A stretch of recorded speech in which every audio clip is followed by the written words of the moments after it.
Um, well, I guess the answer is yes to both questions.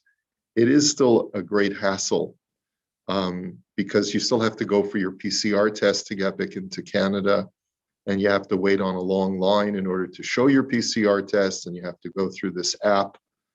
I forget what it's called, to certify all of these things. Travel Canada or Travel Can or something like that. Can arrive or arrive can. Arrive Can, something like that, yeah. And there's a lot more steps to go through, and you have to wear a mask the whole time, and it is a hassle. Is it getting better? I would say they're learning more and more to streamline the process, but it's still not back to where we would like it to be. Okay, so here we are. Our last discussion was damage that a neighbor can cause to another person through smoke. And the last thing, as Brian, before we went on camera, that Brian pointed out was that one of the forms of damage that you can cause to another person is through secondhand smoke if you're smoking.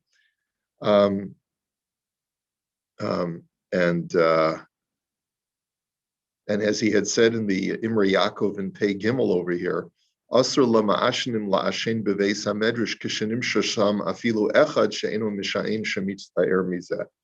You're not permitted to smoke in the Beis Medrash if there's even one person who is offended or is disturbed by the secondhand cigarette smoke. Af she'eno nizok v'nechaleh, v'chol shkenim yesh lachush lahanal. And that's true, even if the person does not become in a very specific way injured or has a medical condition. It's one thing if a guy says, excuse me, I have asthma, I can't tolerate the cigarette smoke. That for sure you're not allowed to smoke in a public area. But even if a person just says, your cigarette smoke is bothering me, I really am having a difficult time learning this Gemara when I have to breathe your smoke. So then that is in itself enough of a reason to prevent the person, according to halacha, from smoking. Now here who's he quoting? He's quoting the Igros Moshe. He's quoting Rav Moshe Feinstein in Choshen Mishpat Siman Yud Ches. I'd love to take a look at that tshuva for just a second. Because I don't have all my database with me, I'm going to try and see if I can bring it up on Sefaria.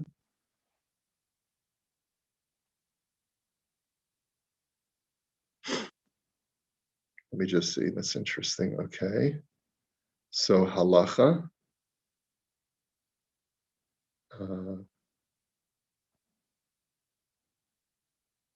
Rishonim. Achronim.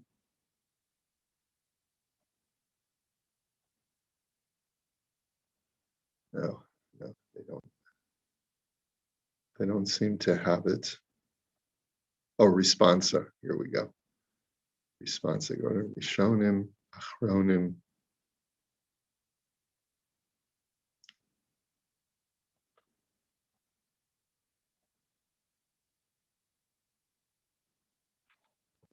Did I have the Igrot? No. Sefaria does not have the Igrot Moshe.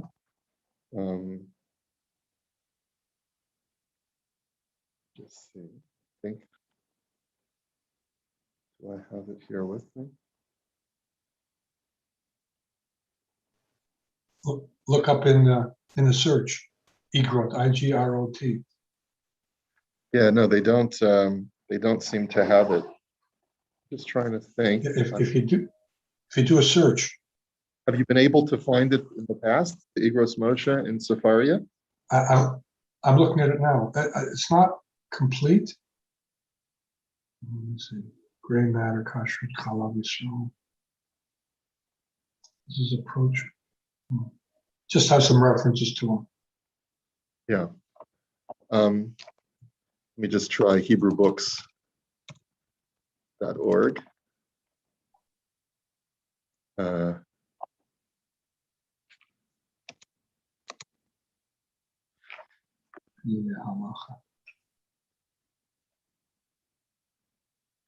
Here we have the Igros Moshe. Feinstein or Chaim, Feinstein or Chaim, Yeridea, Eden Ha'ezer, Choshen Mishpat. Here we go. Okay, so I'm gonna share my screen here so you can all see what I'm doing. This is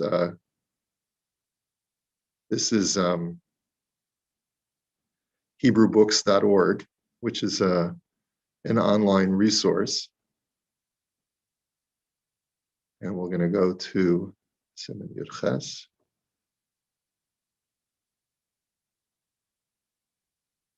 Let me see.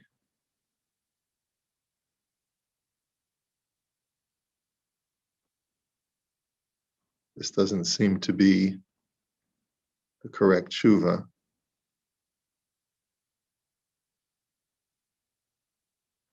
Let me just see. Let's try this again.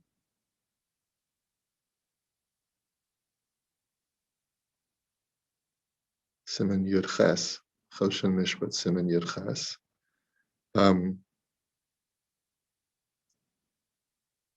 This does not seem to be the right tshuva. So I thought I had my my halacha CD with me. Apparently, I don't have it with me. I thought I had it.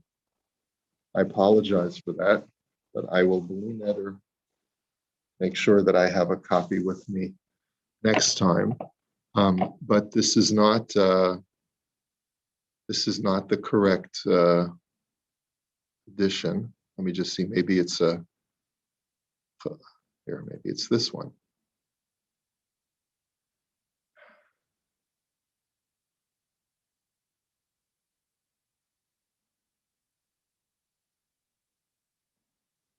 Can everyone see what I'm doing?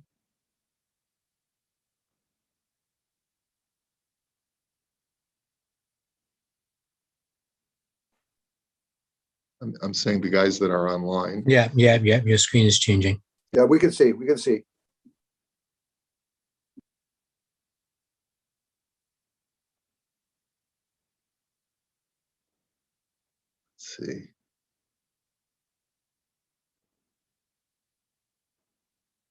Oh.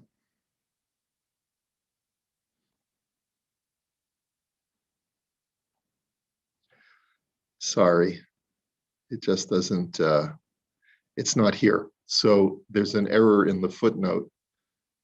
So we'll just, I'll blend it or I'll find that tshuva for you tomorrow. But let me share back our screen.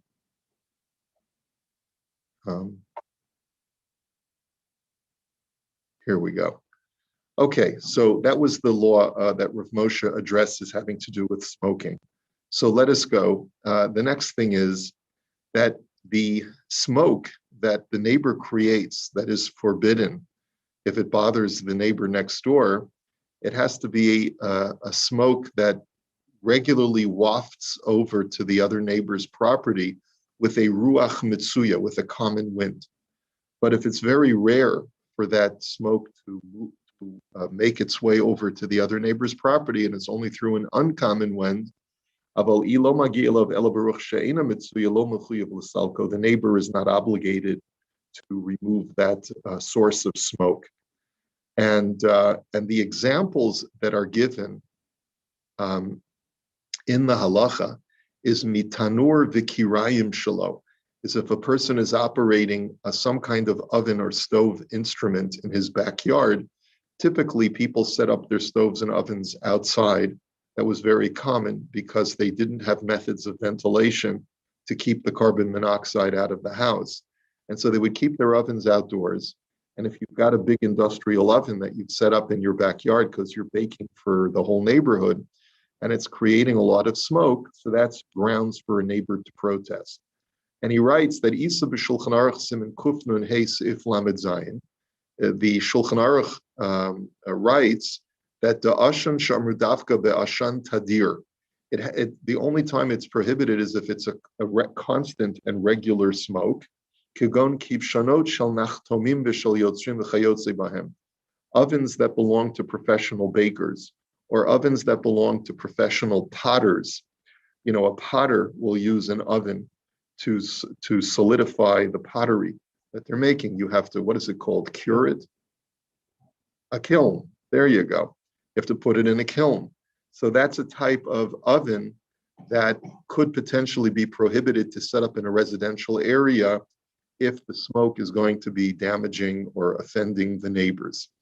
Avol tanur sheyachid ofebo pas v'chein kira. But if it's a private residential oven that is used to bake the needs of the person in the house, kaven delo shahi ashan rov hayom lav tadirhu. Since it's not something that is constantly in operation and it's not producing large amounts of smoke for the entire day, then it's not considered to be halachically problematic. The ira v'shasak shuv eni yachol limchos, and therefore, if a person sees it, that his neighbor has set up a grill or some other source of smoke outdoors, and he's silent like a barbecue grill, he's not able to protest. However,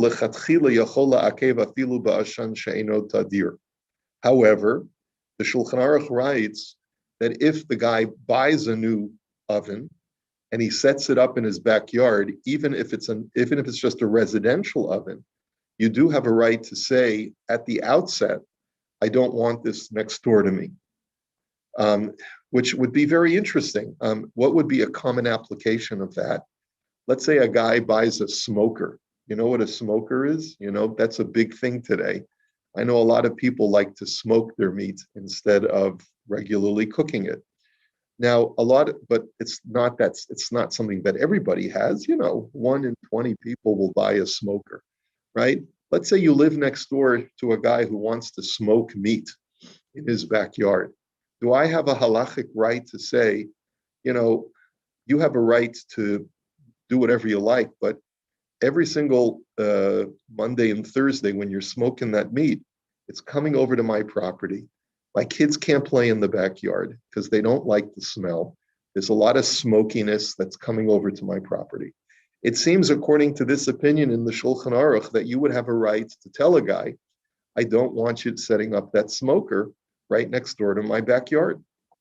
But then he quotes the Ramah in that same section of Shulchan Aruch, who writes, V'yesh omrim, deba'ashan she'eno tadir afilu lechatchila lo yuchal limchot, v'chein nirali lahorot ad kan lashono. So the Ramah disagrees with the Mechaber, with Rav Yosef Karo, and he says that no, if it's not a constant smoke and it's only on an occasional basis, then a neighbor does not have a right to protest. So even if you set up a smoker right next to my property, right on the property line, and you're only operating it occasionally when you want to smoke meat, but it's not running the whole day, so then I don't have a right to protest, even if it's not something that's common.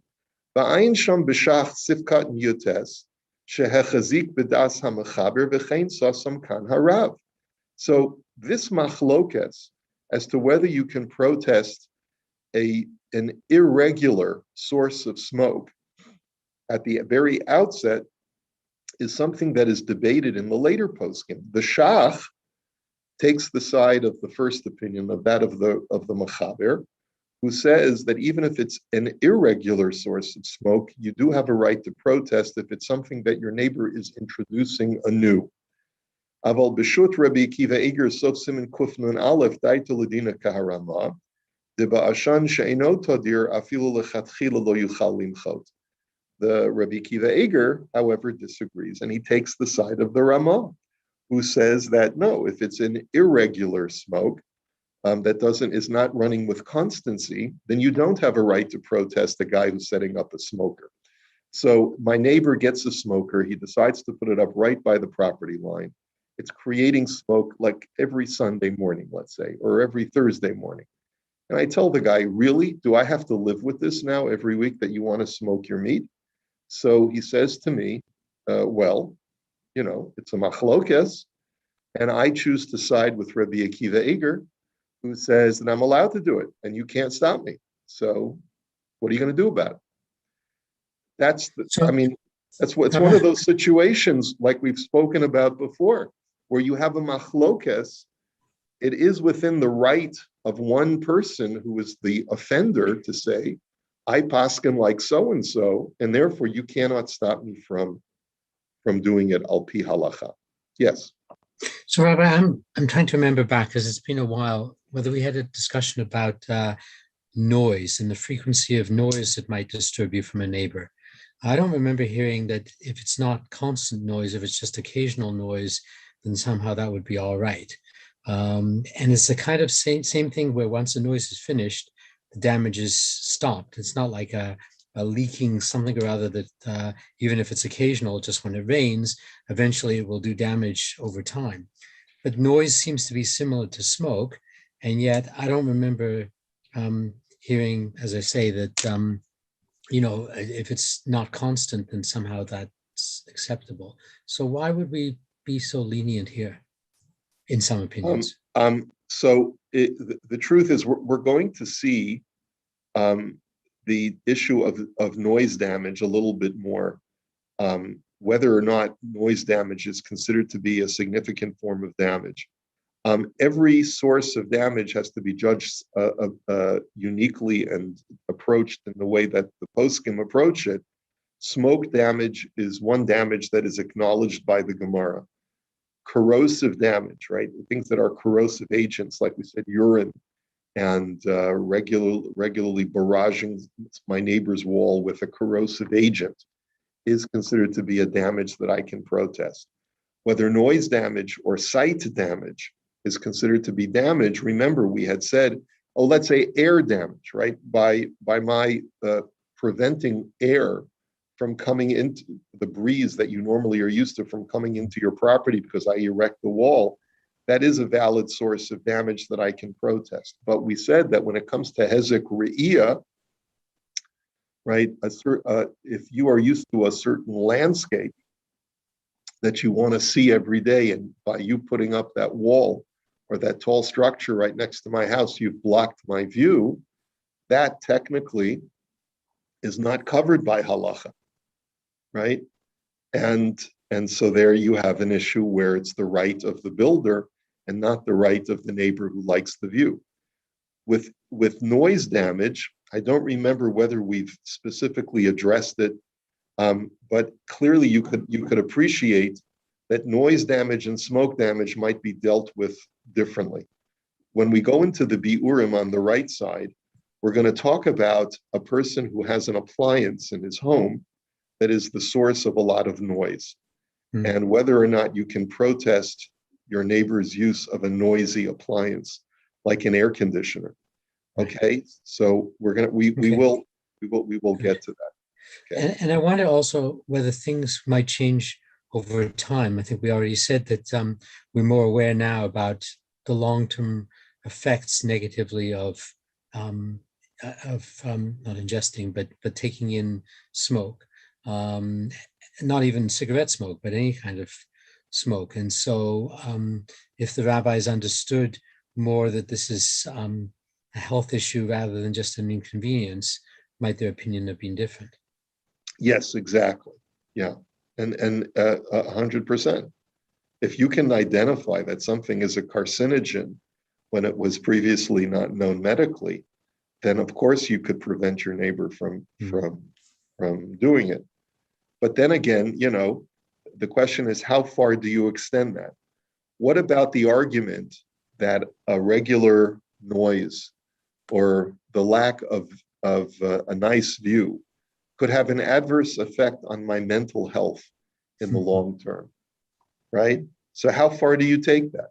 Do I get a note from my psychiatrist that says that this person's psychosis is being adversely affected because he no longer can see the beautiful mountain that was behind his house now that his neighbor has put up a wall, right? Yeah. A barking dog might remind them of an attack in their youth, and so they can't sleep because it brings back visions of what happened 40 years ago. Right, gives them PTSD, right? Yeah. So how far do you take it? So when it comes to health issues, probably there would have to be a dividing line between something which causes direct and identifiable damage to the body, cellular damage or lung damage and things like that, versus something that might only create a mental health threat. Okay, vikirayim. So when we talk about a stove, that the word for a stove is a kira or kirayim, depending upon the structure of the stove, whether it has one burner or two burners. And he writes as follows: the Imrei Yaakov wants to clarify for us that the damage of fire is something that is explicit in the Gemara.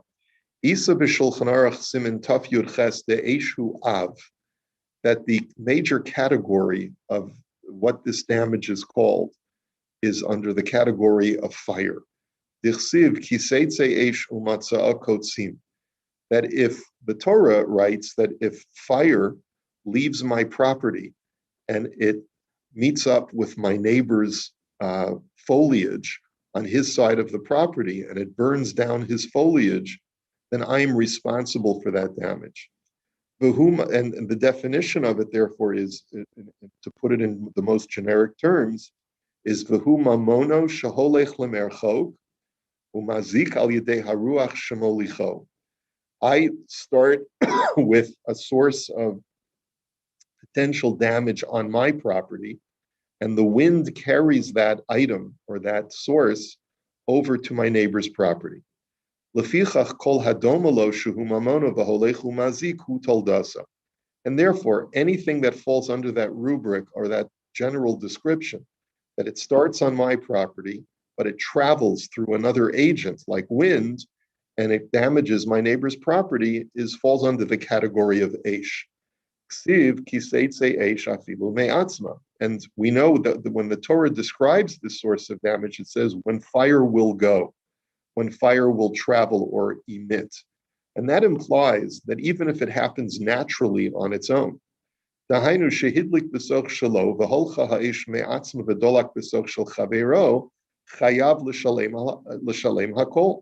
even if I light a bonfire and without my intention, the fire just travels on its own to my neighbor's property and causes fire damage, then I'm liable for that damage.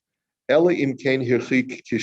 only time that I can exempt myself is if I did take the proper fire precautions and I distanced the fire from my neighbor's property and something completely unanticipated happened, like an ember all of a sudden traveled in an unusual way, or an animal came along and pulled a coal and brought it over to my neighbor's property. So what is considered to be proper fire safety? He says, Vishir harchaka hakolafi gova hadleka. And it's subjective. It all depends on the size of the fire. If you're dealing with a small fire, you only need to distance so much. If you're dealing with a very large fire, you have to distance more. And that's something that would have to be assessed by people who are experts in assessing fire safety. Did the neighbor take the proper fire precautions? You know, we all have sources of fire on our property, right? You know, each one of us has a furnace. Well, what if, God forbid, can a furnace explode?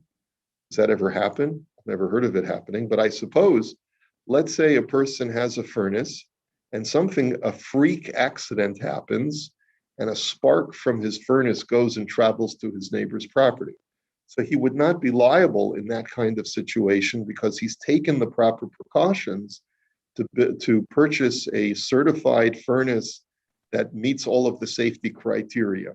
So there you cannot be held liable, right? So and therefore, if you did take the proper precautions and something on your property travels to your neighbor's property, you're going to be exempt. Because we would view in that situation that this is an act of God. This is not an act of a person's negligence. It's only when the owner of the fire does something negligently that we can hold him liable. And so therefore, Hasholeach es habe'era bi'archei reshoita v'katan pater midinei adam v'chayiv b'dinei shemayim. So, this is a new, sort of like a new corollary of what we just said. So we'll continue this halacha in Yirtzeh Hashem tomorrow. Okay? It sounds. So, Rabbi, just out of Sorry, interest, Wayne, there was a home on just off York Hill Boulevard down by Clark about 8 years ago that the furnace blew up, and the house blew to smithereens. Like it. Oh my gosh! It completely disappeared with housing particles. I don't know if anyone else saw this. Yeah, by the lights there, no? Yeah, we lived around the corner. Yeah, and there was from house everywhere, Yeah. and the damaged several other houses on either side were not impacted except for shrapnel. But the house and thank God nobody got hurt. The people weren't in the house during the day. Wow. I wonder, were there any forensics to try and discover? There was a gas leak. Gas explosion. Oh my gosh, that's really. I mean, thankfully no one was injured. I'm thinking about how. Yeah, we live around the corner from there. Actually, we heard that explosion. It damaged houses on either side as well. Yes. Wow. Just about 15, 20 years ago. Oh, is that wrong? Yeah, it was a long time ago. Yeah. How long have you been gone? I believe you. Have It's a all great